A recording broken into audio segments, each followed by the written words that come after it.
Welcome to Provincial Resource Library's Newfoundland and Labrador History Picture Show. My name is Bonnie Morgan, and I'm the Newfoundland and Labrador Collections Librarian with Newfoundland and Labrador Public Libraries. And this is another in our series of videos featuring images from the historical Newfoundland and Labrador photograph collection, which is housed at the A.C. Hunter Public Library in St. John's. Today's picture show is Scenic Trinity Harbor, and it features pictures taken by Edmund Hunt, part of our Hunt photograph collection. And this show will highlight some of the natural features and beautiful scenery that can be found around the Trinity Harbor area of Newfoundland and Labrador. This picture of Trinity was part of a postcard series based on Hunt's photographs. And you can see the town, but you can also see Gun Hill in the background. And that is one of the predominant features of Trinity Harbor.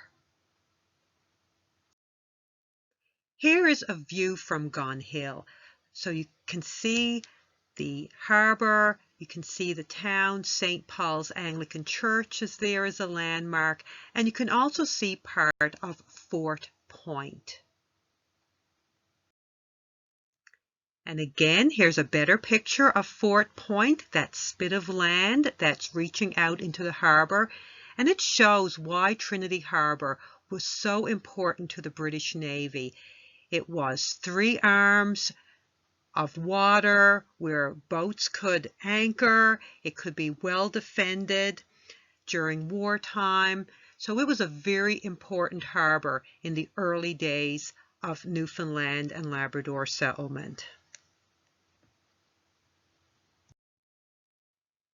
So we just saw a view of Fort Point from Gun Hill. Here we can see Gun Hill from Fort Point, so looking back towards the town of Trinity.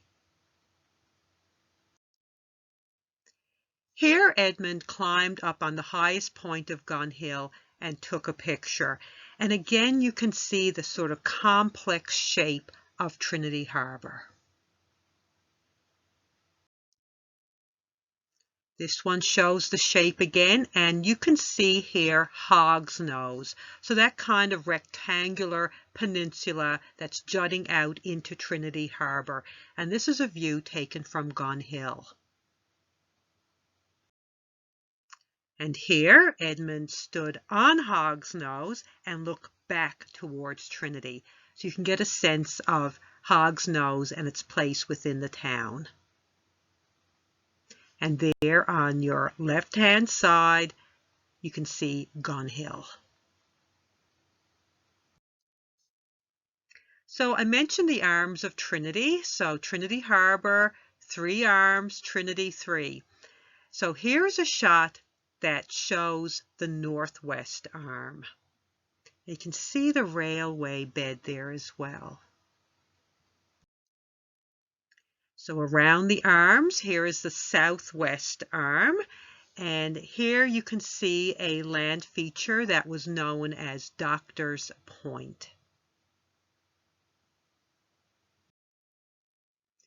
Again, around one of the arms of Trinity, here is an area called Glen Cove.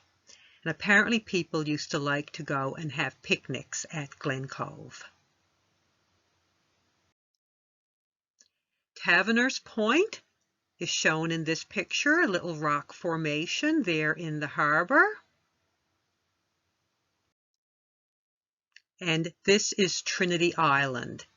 Again, a rock formation in that natural harbor.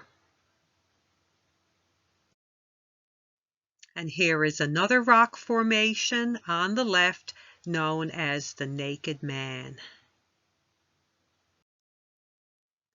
There are a number of waterfalls near Trinity, and Edmund Hunt really liked to take pictures of waterfalls. There's a number of pictures in his collection, and here's one of a waterfall near Trinity.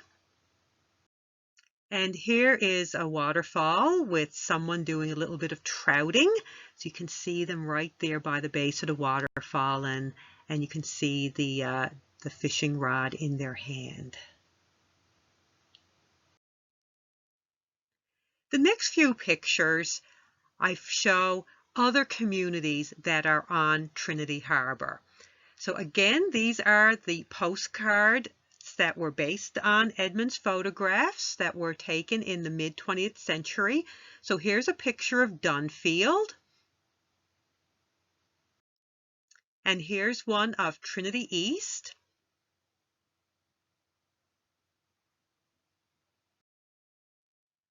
And here is Port Rexton.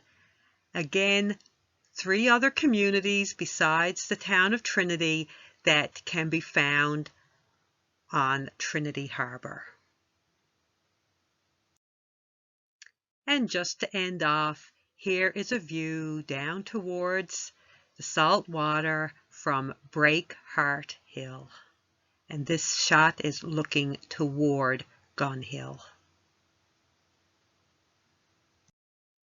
So if you enjoyed this picture show and you'd like to read more about Trinity, I can recommend some books for you.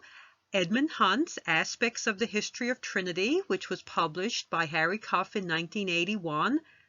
Edmund Hunt's daughter, Florence Murin, a gifted photographer in her own right, published Now and Then, a collection of photographs, and that was also by Harry Cuff in 1985. Gordon Hancock's The Story of Trinity gives a good overview of the history of Trinity town and the harbor. And I have a novel here as well, Edmund Bury's Clinch, The Pillar of Trinity, which was published by DRC in 2011.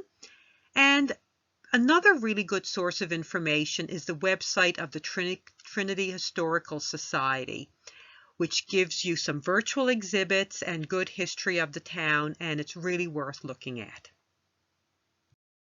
So thank you for watching. My name is Bonnie Morgan, and I'm the Newfoundland and Labrador Collections Librarian with Newfoundland and Labrador Public Libraries. I hope you enjoyed watching this show, and there will be more Newfoundland and Labrador history picture shows coming soon from your provincial resource library.